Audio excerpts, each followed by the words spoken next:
السلام علیکم ورحمۃ اللہ وبرکاتہ۔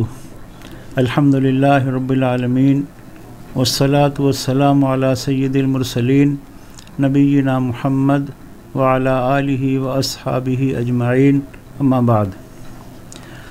سامعین کرام، شعبان کا مہینہ ہمارے درمیان ہے اور متعدد صحیح حدیثوں سے یہ بات معلوم ہوتی ہے کہ رسول اکرم صلی اللہ علیہ وسلم شعبان کے مہینے میں کثرت سے نفلی روزے رکھا کرتے تھے۔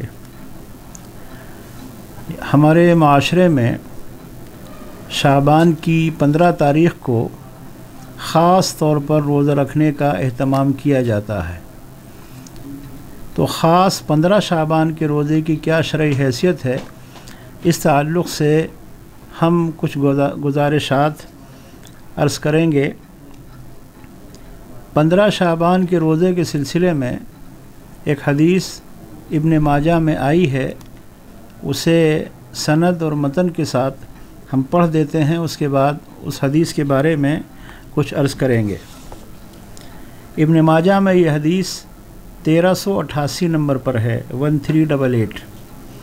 حدثنا الحسن بن علی الخلال حدثنا عبد الرزاق انبأنا ابن ابی صبرہ عن ابراہیم بن محمد عن معاویہ بن عبداللہ بن جعفر عن ابیہ عن علی بن ابی طالب قال قال رسول اللہ صلی اللہ علیہ وسلم اذا كانت لیلۃ النصف من شعبان فقوموا لیلها وصوموا نہارها فإن الله ينزل فيها لغروب الشمس إلى سماء الدنيا فيقول ألا من مستغفر لي فأغفر له ألا مسترزق فأرزقه ألا مبتلا فأعافيه ألا كذا ألا كذا حتى يطلع الفجر۔ حضرت علی رضی اللہ تعالیٰ عنہ سے روایت ہے، رسول اللہ صلی اللہ علیہ وسلم نے فرمایا، جب نصف شعبان کی رات آئے تو اس رات کو قیام کرو اور دن کو روزہ رکھو۔ اس رات اللہ تعالیٰ سورج کے غروب ہوتے ہی پہلے آسمان پر نزول فرما لیتا ہے اور صبح صادق طلوع ہونے تک کہتا رہتا ہے، کیا کوئی مجھ سے بخشش مانگنے والا ہے کہ میں اسے معاف کر دوں؟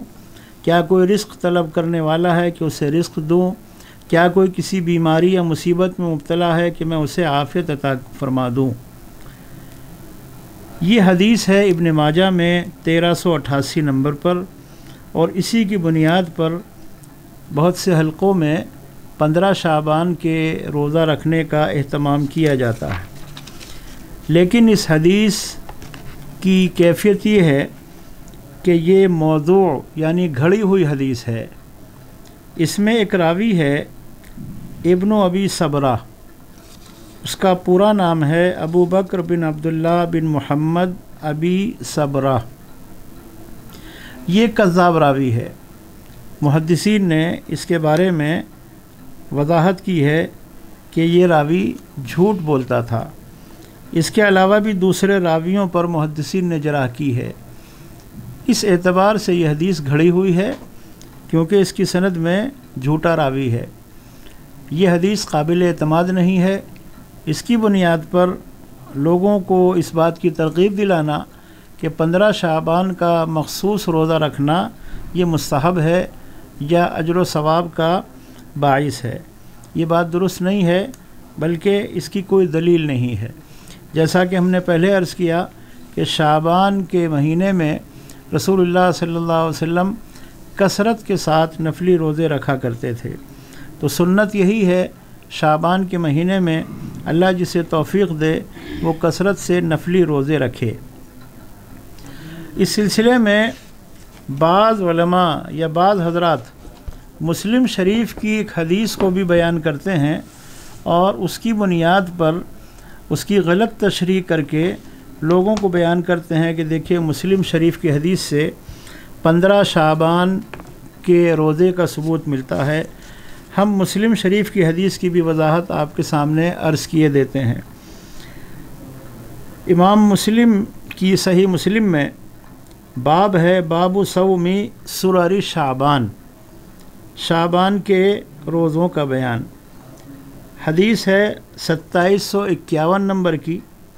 अन इमरान इब्न हुसैन रदियल्लाहु अन्हु अन्ना रसूलुल्लाह सल्लल्लाहु अलैहि वसल्लम क़ाल लहू औली आखिरा असुमत मिन सुररि शाबान क़ाल ला क़ाल फ़इज़ा अफ़्तरत फ़सुम यौमैन। हज़रत इमरान बिन हुसैन रदियल्लाहु अन्हु से रिवायत किया कि नबी करीम सल्लल्लाहु अलैहि वसल्लम ने फरमाया, यानी उनसे फरमाया कि तुमने शाबान के कुछ रोज़े रखे? उन्होंने कहा नहीं। आपने फरमाया जब तुम इफ्तार के दिन तमाम कर लो, यानी रमज़ान मुकम्मल कर लो, तो 2 दिन रोज़े रखो। इस हदीस में एक लफ्ज़ आया है सुरर, ये सीन के ज़बर के साथ भी पढ़ा जाता है और सीन के पर पेश के साथ भी पढ़ा जाता है। इसका माना है जो इमाम औज़ाई और अबू उबैदा और जमहूर उलमा ने बयान किया है कि इस लफ्ज़ से मुराद है आखिर महीना, क्योंकि ये लफ्ज़ मुश्तक़ है इस्तिसरार से, और इस्तिसरार का माना होता है छुपाना, यानी उन दिनों में चाँद छुप जाता है, यानी महीने का आखिरी हिस्सा। मुस्लिम शरीफ की शरह में ये बात भी लिखी है कि बाज़ का कौल है कि इससे मुराद इस महीने का बीच है, और अबू दाऊद रहमहुल्लाह ने औज़ाई रहमहुल्लाह से नकल किया है कि मुराद इससे अव्वल महीना है। इससे मालूम हुआ कि जिसकी आदत हो आखिर महीने में रोज़ा रखने की, वो रमज़ान से पहले रख सकता है, और जिसको आदत ना हो उसको 1-2 रोज़ पेशगी रमज़ान से रोज़ा मना किया गया है। यानी इस्तक़बाल रमज़ान के लिए रोज़ा रखना मना है। लेकिन अगर कोई शख्स महीने के आखिर दिनों में हर महीने उसका मामूल है रोज़ा रखने का, तो उस ममानियत में वो शख्स शामिल नहीं है, बल्कि इस हदीस की रोशनी में महीने के अखीर में वो 2 रोज़े रख ले, या 3 रोज़े रखने का मामूल है तो वो 3 रोज़े रख ले। ये उस आदमी से नबी करीम सल्लल्लाहु अलैहि वसल्लम ने पूछा जिसकी आदत थी शाबान के अखीर में भी और दीगर महीनों में भी के अखीर में रोज़ा रखने की।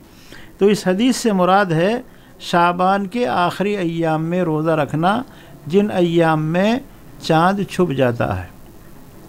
तो इस हदीस से भी ये दलील लेना कि इससे 15 शाबान का रोज़ा साबित होता है, ये दुरुस्त नहीं है। वल्लाहु आलम बिस्सवाब। इसी तरह वो उलमा जो इस बात का दावा करते हैं कि शाबान की 15वीं रात, जिसे अवाम शब बारात कहती है, की फ़जीलत के सिलसिले में बहुत सारी ज़ईफ़ हदीसें हैं जो मिलकर हसन के दर्जे को पहुंच जाती हैं।